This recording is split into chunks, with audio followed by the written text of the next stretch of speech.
Jerry Parr came down and he said to where I was taking a group of people to the White House, and he said, Kathryn, we need you to come to the South Grounds right now. And I said, okay. So I come to the South Grounds, and he said, we've decided to use you on the Queen of Spain detail. And he said, your instruction is to stay within her circle. You are her agent. You are to stay with her the entire time you're with her.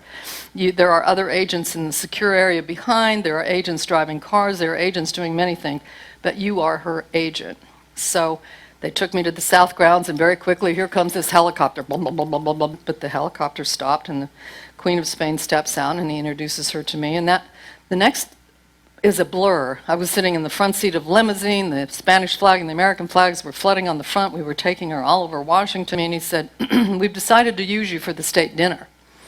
And he said, do you have anything to wear? Anything to wear to a state dinner at 4 o'clock on a Thursday afternoon? And I lied. I said, yes, of course I have something to wear. Raced home to my little apartment where I had 3 roommates who were working in various capacities around Washington. And I said, help, I've got to be back at the White House in an hour and 15 minutes, and I've got to be ready for a state dinner. I was slipping into the old pledge form, and the roommate was zipping it up, and we all kind of went, phew, it fit.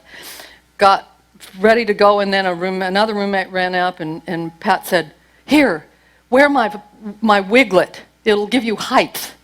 It was like a little bitty wiglet that you put on the top, and you pinned it in with pins, and it did give you a little fluff. So here I am in a borrowed wiglet, my pledge formal, my big heavy leather bag, and I'm jumping in the Volkswagen to go back to the White House to make my appearance at the state dinner. And my roommate, who was much more fashion conscious than I, said, you can't carry that purse. And I said, well, what would you suggest? I'd take my gun, my badge, my commission book, my 6 extra rounds of ammunition, and my Love That Red lipstick in. And she said, I don't know, but that will never do. So we jumped in the car and raced by Garfinkel's, wonderful, lovely store in Washington in the old days. I run in with my big purse, and I say I find the bag department.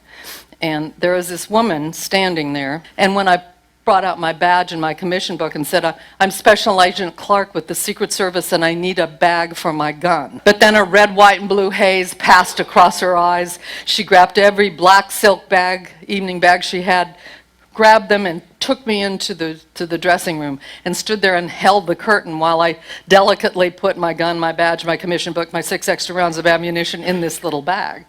We finally found one, and she was quite proud that she had served her country.